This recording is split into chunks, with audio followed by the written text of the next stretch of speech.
Hola, ¿qué tal? Un saludo. En esta oportunidad queremos dar a conocer una clase casi completa de nuestro curso de informática forense. Esto es con la intención de poder exponer el alcance que se puede tener al momento de realizar un análisis digital forense. La realidad es que es una disciplina que algunas personas conocen, otras no, pero es una disciplina que se utiliza mucho, sobre todo para la resolución de delitos informáticos y también para la prevención de delitos informáticos. Entonces, en esta oportunidad, ¿qué es lo que vamos a hacer? Vamos a estar trabajando con este DOM de memoria. Ahora te voy a explicar lo que es un DOM de memoria. Y el sistema operativo que estamos utilizando es un Kali Linux 2020.4. Dentro de lo que es el sistema operativo Kali Linux, contamos con varias herramientas para poder hacer análisis forense. Entonces, dadas las circunstancias de lo que nos ofrece Kali Linux, pues vamos a trabajar con él. Sin embargo, existen algunas otras distribuciones Linux. Por ejemplo, hay una que es específicamente para informática forense que se llama Kane. Entonces podrías descargarte Kane e instalarlo en tu máquina virtual, en una máquina física y trabajar con él sin ningún problema. Pero pues la realidad es que con Kali Linux lo podemos hacer sin mayor complicación, ya que es un sistema pues bastante flexible, es bastante completo. Bien, ¿qué vamos a ver en esta oportunidad? Vamos a explicar cómo se analiza un dump de memoria RAM, que es exactamente como este que tenemos aquí. Ahora bien, inicialmente vamos a definir qué es el dump de memoria RAM. Cuando una computadora es objeto de análisis forense, lo primero que tenemos que hacer es recoger evidencia volátil. En este caso, hay diferentes artefactos de evidencia volátil, pero sin duda alguna, uno de los más importantes es la memoria RAM, ya que esta pues se puede llegar a perder ante un reinicio, o si es un equipo que es portátil y de pronto se va la luz y no tenemos cargador, el contenido de esa memoria se puede perder. Entonces es muy importante tomar la memoria RAM como primera prioridad.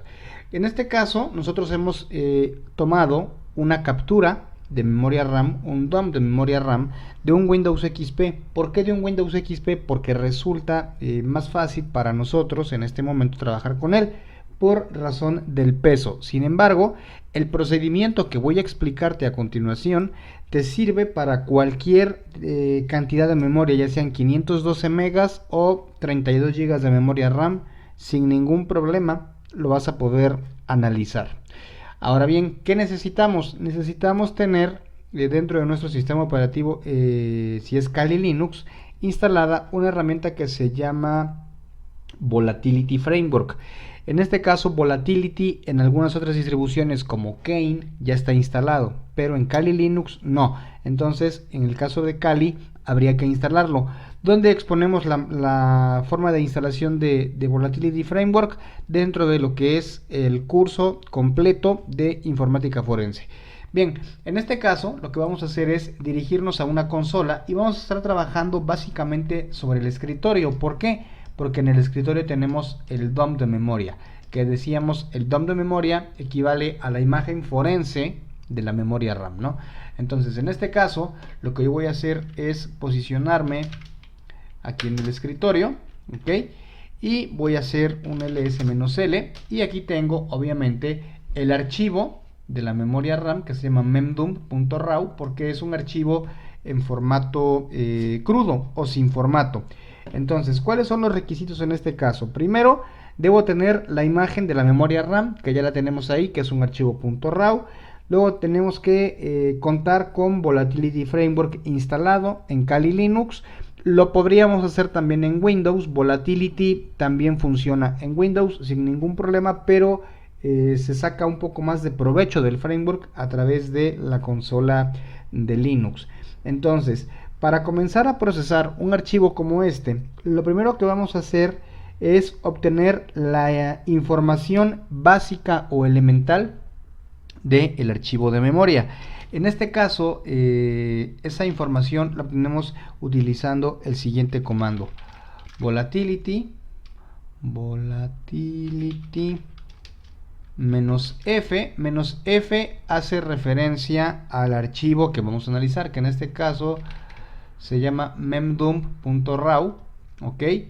Y cuando nosotros demos enter, aquí nos falta agregar ImageInfo. Cuando demos enter, vamos a obtener la información base de este archivo que estamos analizando. Esa información base nos va a servir para varias cosas. Vamos a dar un enter, esperamos un momentito, se va a cargar en la consola toda la información, y a partir de lo que vamos a obtener, nosotros podemos empezar a hacer otro tipo de cuestiones. Una de las cosas básicas que necesitamos en este caso es el perfil. Necesitamos saber el tipo de sistema operativo del cual se obtuvo esta imagen de la memoria, este DOM de memoria. ¿Esto por qué? Porque supongamos que lo tomó otro analista y luego lo traen contigo para que lo analices. Entonces tienes que saber algunos datos muy puntuales que vamos a ver ahorita que nos devuelvan aquí en la consola, y te voy a explicar un par de parámetros que son bastante interesantes y que debes de conocer para poder realizar de manera adecuada toda la secuencia que conlleva el análisis forense. Entonces vamos a esperar a que en este caso Volatility nos regrese la información que le estamos pidiendo, que es la información base o la información inicial del archivo de memoria. Vamos a esperar un momentito. En este caso tiene que correr todo el archivo. Usamos una memoria de XP porque es más pequeñita. Obviamente entre mayor sea la memoria RAM, pues lógicamente vamos a tardar más tiempo en procesarla. Entonces vamos a esperar a que la herramienta nos devuelva los datos y continuamos. Bien, en este punto ya tenemos la información base. Entonces nos damos cuenta, por ejemplo, que nos sugiere un par de perfiles. Nos sugiere un Windows XP Service Pack 2 de 32 bits o un Windows XP Service Pack 3 de 32 bits. Sin embargo, aquí vemos que está instanciado con un Windows XP Service Pack 2 de 32 bits, de tal manera que el perfil que estaríamos utilizando en teoría sería este. Ahora, tenemos algunos datos importantes. Por ejemplo, tenemos el DTB, que es este que está aquí. ¿Qué es el DTB? El DTB podemos pensar que es una tabla de equivalencias entre la memoria física y la memoria virtual. Tenemos que tener en consideración algo. La memoria RAM tiene bloques de memoria virtual que se asignan a cada programa. Por ejemplo, si voy a abrir Photoshop, bueno, se va a asignar un porcentaje de esa memoria virtual. Si voy a abrir Corel, se va a asignar otro tanto de la memoria virtual. Si voy a abrir Office, por ejemplo, no sé, Excel o Word, se va a asignar otro tanto de la memoria virtual. Esas asignaciones las hace la memoria física, en este caso la memoria RAM. ¿Y para qué son esas asignaciones independientes? Para que cuando tengamos varios archivos abiertos o estemos abriendo o trabajando con varias cosas, no vaya a haber conflictos y no vaya a haber choques entre aplicaciones. Entonces el DTB se considera una tabla de equivalencias entre memoria física y memoria virtual. Luego también tenemos otra cosa que se llama KDBG o kernel debugger, que es este que está aquí. Entonces, ¿qué es lo que hace en este caso el kernel debugger? El kernel debugger es el que se encarga de analizar, en este caso, el DOM de memoria, y si encontrara algún tipo de error nos lo haría saber. ¿Cómo podemos verificar eso? Porque si te das cuenta, aquí dice kernel debugger search, es decir, está buscando con el DOM de memoria encontrar algún error. Es decir, si este DOM de memoria tuviera algún error, aquí nos tendría que estar especificando el error. En este caso no lo tiene, por esa razón no tenemos absolutamente nada. Y luego un poquito más hacia abajo tendríamos el KPCR, que es este que está aquí. En este caso el KPCR lo que permite es conocer que hay en el núcleo específico de un CPU. Por ejemplo, sabemos que los procesadores actuales tienen varios núcleos. Entonces, si yo quiero saber qué hay específicamente en un núcleo de ese CPU, pues con el kpsr podemos averiguarlo. Entonces aquí tenemos ya lo que sería la información base o la información básica o información elemental, como quieras llamarle, del DOM de memoria. Ahora, otra cosa importante es, por ejemplo, conocer los procesos que se estaban corriendo al momento de levantar esta imagen de la memoria. Entonces, para eso lo que vamos a hacer es lo siguiente. Aquí vamos a colocar volatility otra vez, en este caso "-f", vamos a ponerle el nombre del archivo, que es memoria, memdum.raw. Luego de poner el memdum.raw, vamos a colocar en este caso "-dtb", y el dtb lo tenemos aquí arriba. Entonces acá lo que vamos a hacer es tomar este hasta el último cero sin la letra L, lo vamos a copiar y lo vamos a colocar aquí. Ok, luego entonces, ya que colocamos el dtb, vamos a colocarle el perfil. En este caso sería "-profile". Pero aquí nos está faltando algo importante, porque si no se lo ponemos nos daría un error. Aquí en el dtb vamos a colocar un signo igual. Ahora sí, aquí en el perfil vamos a, de la misma manera, a colocar un signo igual. Y en el perfil habíamos dicho que era el Windows XP a 32 bits con Service Pack 2. En este caso es este que está aquí. Entonces lo copiamos y lo metemos aquí. Ya que colocamos entonces el perfil, le vamos a decir que quiero que me muestre la lista de procesos. Entonces le voy a colocar pslist. Ok, vamos a darle un enter, esperamos un momento y vamos a esperar a que volatility, en este caso, nos muestre.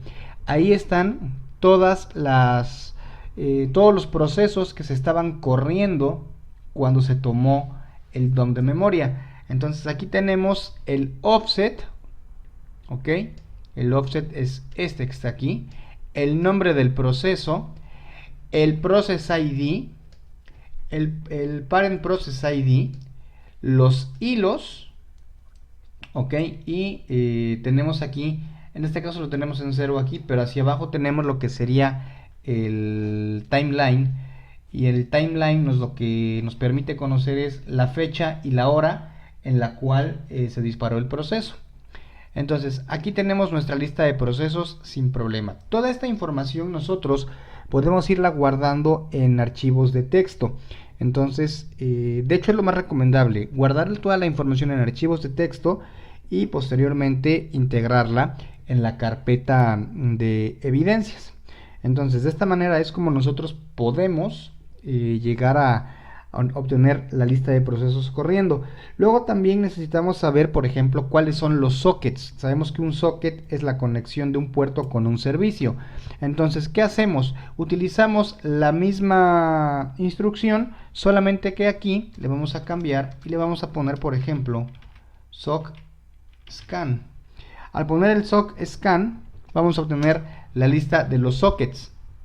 Ok, vamos a esperar un momento y vamos a ver entonces, aquí están los sockets que estaban abiertos. Aquí podemos, por ejemplo, darnos cuenta que tenemos conexiones TCP, tenemos conexiones UDP, tenemos las direcciones, tenemos los protocolos, tenemos los process ID, tenemos los puertos. Aquí básicamente tenemos todo, tenemos el timeline otra vez, ¿ok? Aquí tenemos toda la información relativa a los sockets. Luego también otro valor importante que debemos de conocer, por ejemplo, son las conexiones. Para obtener las conexiones utilizamos la misma instrucción, únicamente que aquí va a cambiar y aquí va a decir ahora con scan, ¿ok? Para que nos muestre las conexiones. Le damos un enter y esperamos un momento. Entonces, en este caso, aquí tenemos todas las conexiones que se realizaron con el equipo al cual se le extrajo el DOM de memoria. Realmente es bastante sencillo, ¿ok? Tenemos aquí, por ejemplo, el offset, tenemos la dirección local, tenemos la dirección remota o dirección de destino y tenemos el Process ID. Ahora, aquí hay algo importante, mira, vamos a ir un poco hacia arriba y vamos a verificar entonces, aquí tenemos el proceso, vamos a ver el Process ID y tenemos aquí en el Process ID algo interesante, tenemos el 2528, ¿ok? Y tenemos el Parent Process ID 3856. ¿Qué es el Parent Process ID? Es el proceso padre. Digamos que este 3856 es el proceso padre del 2528. Haz de cuenta que este es el papá y este es el hijo. En el caso, por ejemplo, de acá del 692 es el papá y este es el 1848 es el hijo, ¿no? Entonces, ¿esto para qué nos sirve? Esto nos sirve para poder llegar a entender que puntualmente el proceso 3856 disparó el 2528. Aquí vemos que dice virusxp.exe. En este caso es muy obvio, ¿no?, que el equipo tiene que la RAM tiene un problema, que el equipo fue comprometido. Lo hacemos así, ¿por qué? Para que puedas entender realmente cómo es que podemos llegar a detectar estas cosas, pero podría tener cualquier otro nombre, el que fuera. Entonces, aquí lo que nos interesa saber básicamente es cómo se comprometió el equipo. Recordemos que esta imagen, este DOM de memoria RAM, se extrajo de un equipo el cual se presume que fue atacado por un hacker. Entonces, aquí por ejemplo tendríamos que analizar básicamente estos dos procesos, el 3856, que es el proceso padre, y luego también tendríamos que analizar el 2528. Entonces, lo que podríamos hacer aquí en este caso de manera puntual es extraer, por ejemplo, un proceso y analizarlo de manera independiente, ¿no? Entonces, para eso también nos podemos valer de Volatility Framework.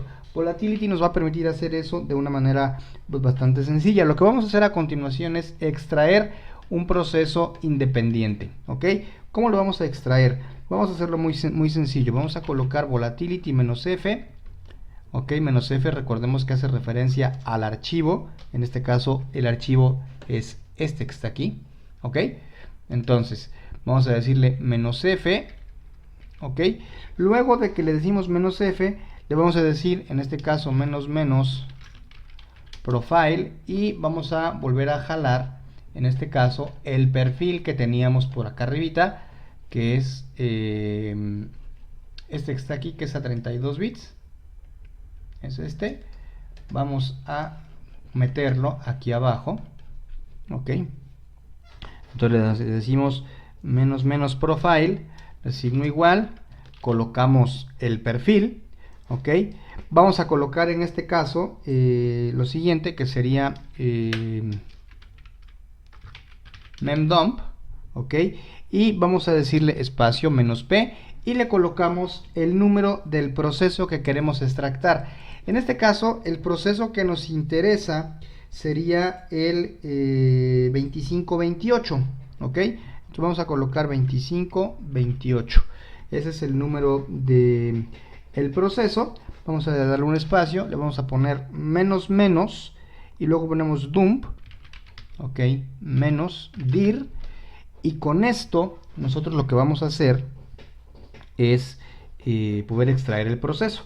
Lo único que nos quedaría aquí es definir una ruta. En este caso vamos a ponerle root escritorio, le damos un enter, esperamos un momento y nos tiene que extractar el proceso que le estamos pidiendo, que es el 2528. Aquí lo tenemos, ok, tenemos el proceso 2528.dmp. entonces ese es el proceso en el cual se encuentra virus.exe. Vamos a verificar aquí arriba y vamos a validar esa parte. Mira, aquí está, virusxp.exe es el 2528. Estaría pendiente sacar el 3856, ahorita lo vamos a analizar también, pero aquí tenemos el Process ID 2528, que es este, que es el que sabemos que tiene algún tipo de malware, en este caso por el nombre, ¿no? Entonces, ya que tenemos los procesos de esta manera, podríamos entonces empezar a analizar este proceso para tratar de entender qué tiene por dentro. Ahora, ¿cómo hacemos para poder buscar dentro de un proceso? Para poder buscar información dentro de un proceso, en este caso el 2528, lo que tendríamos que hacer básicamente es ejecutar una herramienta que se llama strings. Entonces, para eso vamos a utilizar lo siguiente. Vamos a colocar strings. Vamos a colocar en este caso el número del proceso, que en este caso sería 2528, ok, 2528, .dmp, que es la extensión que tiene. Le podemos poner el grep y le podemos decir que me busque todo aquello que tenga la palabra virus y que con sort y unique me lo organice para que no tenga información repetida. Vamos a dar un enter, esperamos un momentito y vamos a ver qué es lo que nos devuelve la consola. Aquí, si te das cuenta, nos dice: este sistema puede estar infectado con un virus, ya sea que se llame osfvirus.exe o que se llame virusxp.exe. En este caso, sabemos que se llama virusxp.exe. Sin embargo, aquí, ¿por qué nos da este dato de aquí? Porque muy probablemente se lanzó un primer ataque con osfvirus.exe y luego se subió un segundo archivo malicioso, que sería virusxp, para tratar de hacer la persistencia en el sistema. Entonces, son algunas de las técnicas realmente que utilizan los hackers para poder llegar a hacer su trabajo, ¿no? Por esa razón nos da estos datos. Pero bueno, aquí, de manera muy puntual, sabemos que el equipo de donde se extrajo este dump de memoria efectivamente fue vulnerado, fue hackeado. Ahora bien, necesitamos, por ejemplo, saber cuáles son los archivos que podríamos llegar a analizar de manera puntual para ver qué tipo de amenaza tienen. Entonces, para poder extraerlo, vamos a utilizar una herramienta que se llama Foremost, que es una herramienta de consola de Linux, ya viene implícita en Kali y en otras distribuciones, y es una herramienta que nos permite poder llegar a recuperar archivos eliminados. En este caso, lo que vamos a hacer es correr lo siguiente. Vamos a ponerle, aquí está, foremost -i. -i en este caso lo que hace es que le vamos a indicar el número del proceso, ok, que en este caso el proceso es 2528. Vamos a ponerle aquí 2528.dmp. -t hace referencia al tipo de archivo que quiero recuperar, en este caso exe. -o es el output y hace referencia a la ruta o a la ubicación en la cual él me va a sacar los archivos que recupere. En este caso quiero que lo ponga en root escritorio, en una carpeta que se llame datos. La carpeta datos, si te das cuenta, aquí en el escritorio, te voy a mostrar, no existe. No importa, él cuando se dé cuenta que no existe, la va a crear y ahí va a colocar los archivos extractados. Entonces vamos a darle un enter, esperamos un momento y aquí ya terminó. ¿Por qué lo hace tan rápido? Porque únicamente le estoy pidiendo un tipo de archivo y el dump de memoria pues es pequeño, ¿ok? Entonces, si fuera más grande, si fuera por ejemplo 1 GB, 2 GB de memoria RAM, 4 GB de memoria RAM, obviamente este proceso pues tardaría un poquito más y lo estaríamos viendo aquí con respecto a los asteriscos. Toda vez que termina, me genera esta carpeta. ¿Qué tengo dentro de la carpeta datos? Vamos a ver. Vamos a entrar en este caso a la carpeta datos. Aquí en la carpeta datos yo tengo DLLs, tengo exe y tengo un archivo que se llama audit.txt, ¿ok? Vamos a verlo desde aquí, desde la consola. Ok. A ver. Ahí está. Entonces tengo una carpeta que me guarda las DLLs, tengo una carpeta que me guarda los archivos .exe y tengo un archivo que se llama audit.txt. Vamos a empezar por revisar audit.txt, ok, vamos a decirle cat audit.txt. Lo abrimos y aquí tenemos absolutamente todo lo que se ha recuperado. Vamos hacia arriba y me dice que utilizamos la herramienta foremost. Me dice cuándo fue que se inició el proceso, qué fue lo que se invocó, me dice cuál es la salida, ok, y me dice que si yo quisiera modificar alguno de los parámetros de la herramienta, puedo entrar al archivo de configuración que está en etcforemost.conf. Bueno, en este caso, aquí me dice cuándo se inició el proceso, me dice el tamaño de lo que estuvo analizando y me enumera los archivos que recuperó. En este caso, estamos viendo que recuperó 81 elementos. Aquí podemos darnos cuenta, 81 elementos, y en la parte de abajo me dice a qué hora finalizó el proceso. Realmente en este caso el proceso fue muy rápido. Sin embargo, aquí estamos viendo, por ejemplo, que se extrajeron 82 archivos, ¿ok? Entonces, aquí tenemos el listado general. Esto es parte de la evidencia, eso tendríamos que imprimirlo y anexarlo a la carpeta de evidencias. Pero también es cierto que tenemos algo interesante por acá. Mira, te voy a mostrar.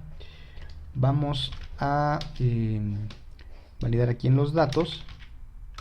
Tenemos dos carpetas, tenemos una carpeta DLL y una carpeta exe. Entonces, si yo entro, por ejemplo, a DLL y listo el contenido, aquí tengo todas las DLLs que recuperó.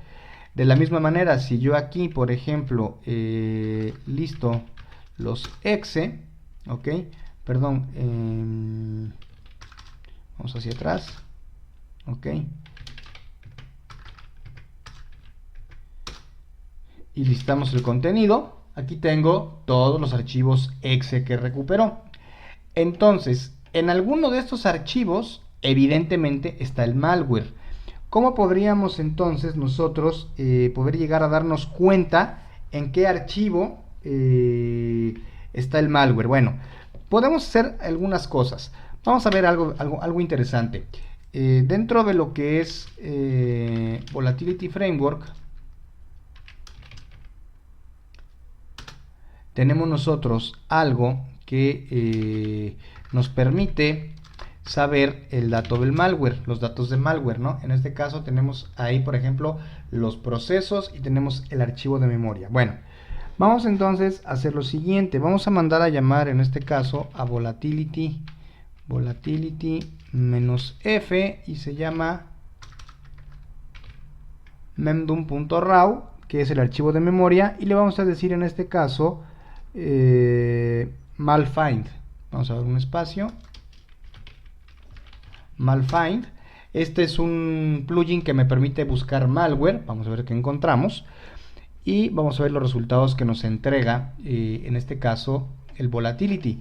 Aquí, por ejemplo, podemos ver por procesos. Ok, aquí tenemos, vamos a ver desde arriba. Entonces aquí tenemos, por ejemplo, el primer proceso. Vamos a mirarlo. Aquí está. El proceso es el 2528.dmp. No, miento, perdón. Acá está. El primer proceso es el 624. Aquí está el proceso ID 624. Una disculpa, yo me equivoqué. Es el 624. Y aquí estamos viendo que muy probablemente aquí habría alguna infección. En este caso, aquí estamos limpios, ¿ok? Hasta acá estamos limpios. ¿Por qué estamos limpios? Te voy a explicar por qué. Porque si vamos a ver el siguiente, ¿ok? Que en este caso el siguiente es... vamos a ver más para acá abajo. El siguiente, Process ID 3856, ¿ok? En este caso el 3856, que es el proceso padre, que disparó el 2528. Vamos a revisarlo. Aquí está la estructura, ok. Aquí nos dice que es muy probable que el archivo sea limpiado. ¿Por qué aparece esto? Bueno, esto aparece porque cuando un atacante logra el acceso a un sistema, lo que hace es esconderse o migrarse. Hay un comando que se llama migrate, que te permite migrar un proceso para colocarlo detrás de otro. Cuando se realiza ese tipo de procedimientos pasa esto. Entonces, el 3856 disparó el 2528. ¿Esto qué nos hace suponer?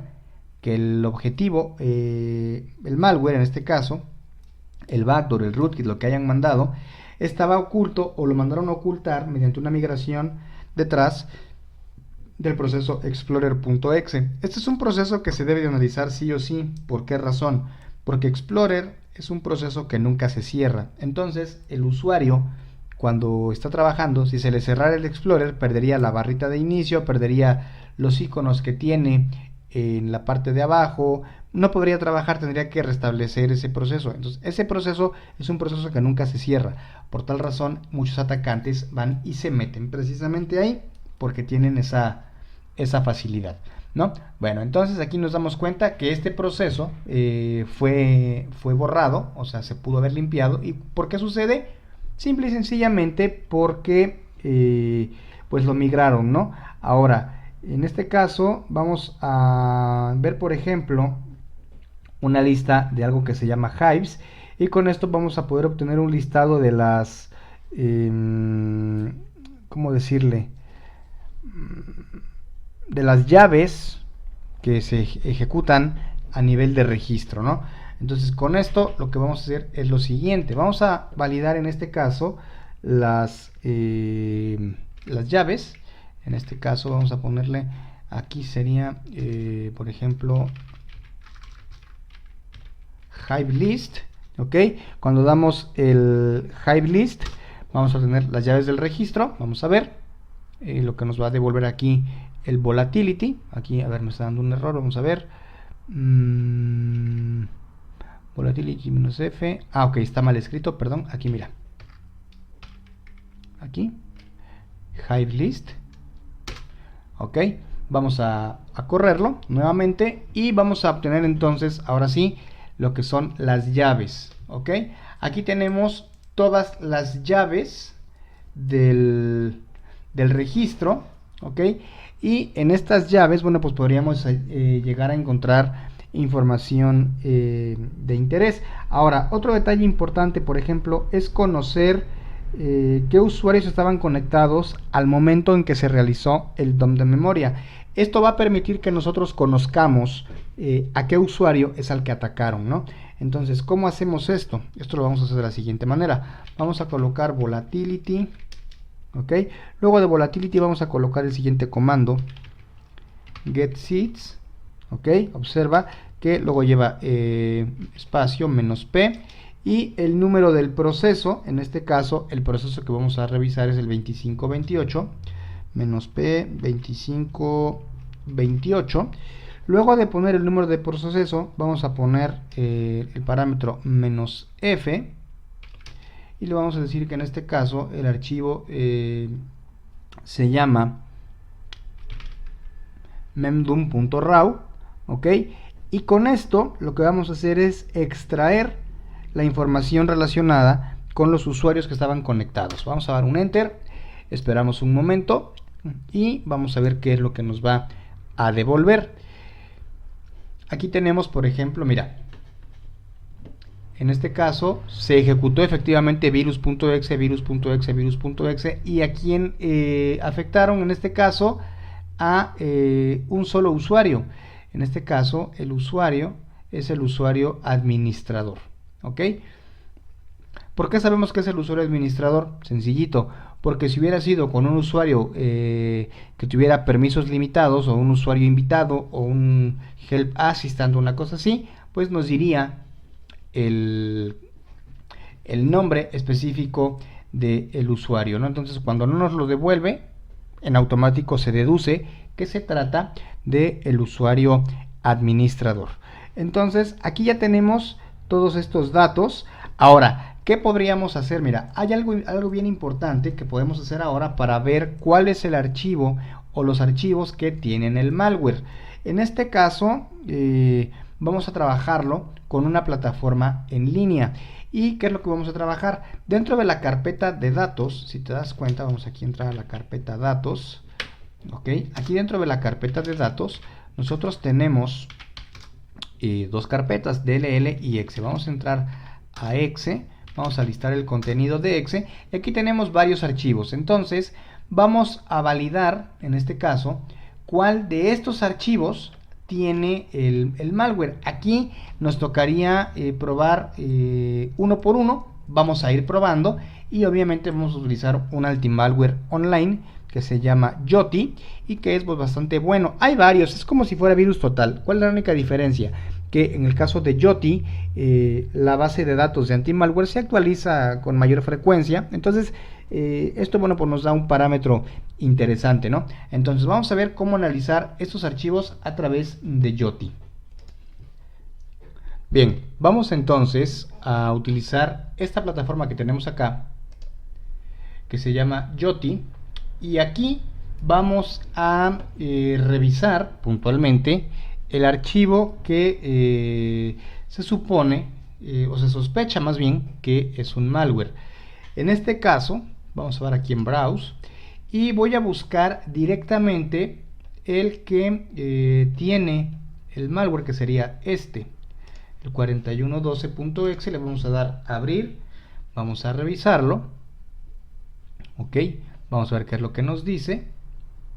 Y efectivamente aquí tenemos entonces detectado el malware, ¿no? Por ejemplo, en este caso, el Doctor Web me lo deja pasar, no lo detecta.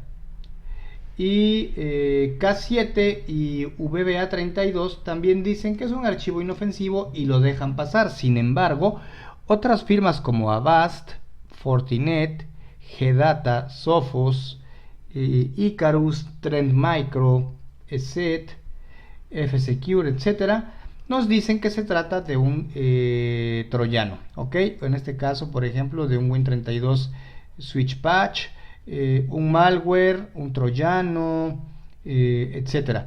Entonces, de esta manera nosotros podemos validar cuál es el archivo que efectivamente se utilizó para comprometer un sistema, ¿no?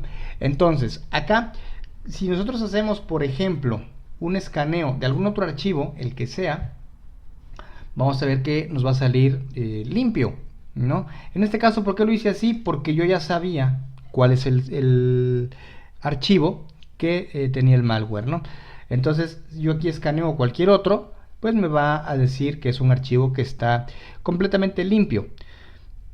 Entonces, vamos a esperar un poquito. Vamos a verificar el dato y ya después nos tocaría, en caso que fuera necesario, ¿verdad?, empezar a hacer un análisis mucho más detallado para tratar de entender cómo se conectaba o hacia dónde se conectaba este archivo. Como nos damos cuenta, aquí nos aparece un archivo completamente limpio, ¿ok? Pero el anterior, que es el que nos importaba, que es el que terminaba en 4112, es el archivo malicioso con el cual el equipo fue comprometido.